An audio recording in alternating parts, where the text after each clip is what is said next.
আয়ানের বাগানে স্বাগতম। গাছের দ্বিতীয় টমেটো এটা, যেটা একটু পাকতে শুরু করেছিল, কিন্তু পাকার আগেই পচে যাওয়া শুরু হয়েছে।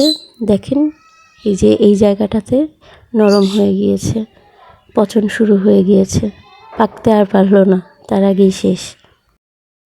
গাছের প্রায় সব টমেটোগুলোরই এই অবস্থা, ছোট থাকতেও পচে যাচ্ছে, একটু বড় হয়ে পচে যাচ্ছে।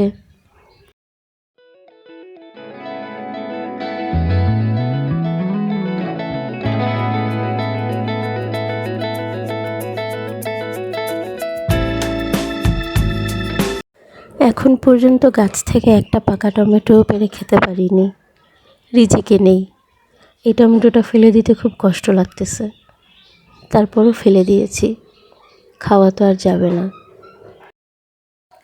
নষ্ট হয়ে এভাবেই গাছের নিচে টমেটোগুলো পড়ে থাকে, খারাপ লাগে খুব।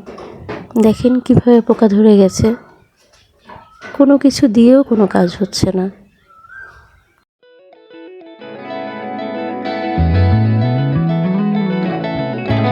যেগুলোতে সবেমাত্র পোকা ধরেছে সেই টমেটোগুলো তুলে ফেলছি, অন্তত পোকা ধরা অংশটা ফেলে দিয়ে তো বাকি অংশটুকু খাওয়া যাবে।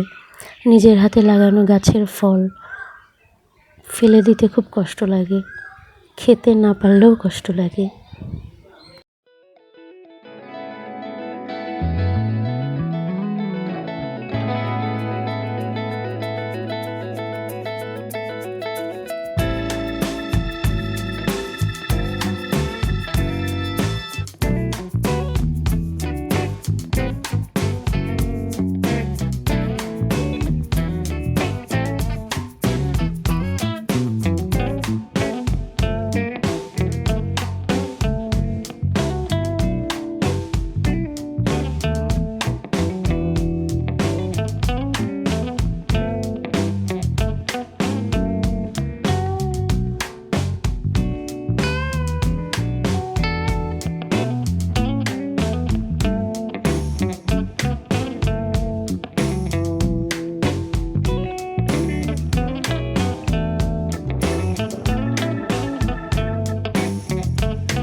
এই টমেটোগুলোকে একবার দেখুন, মনে হচ্ছে হয়তো কাছাকাছি আছে, কিন্তু বিশ্বাস করেন এগুলো 7 ফুট উপরে হয়েছে।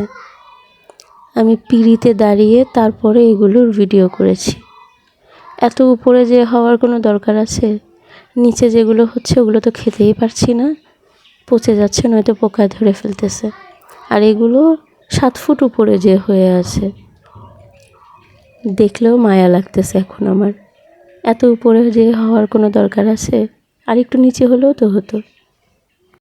ঠিক মতো পানি দেওয়ার পরও এখন দেখতে পাচ্ছি গাছগুলো কেমন মরে মরে যাচ্ছে, সময় হয়তো শেষ হয়ে এসেছে।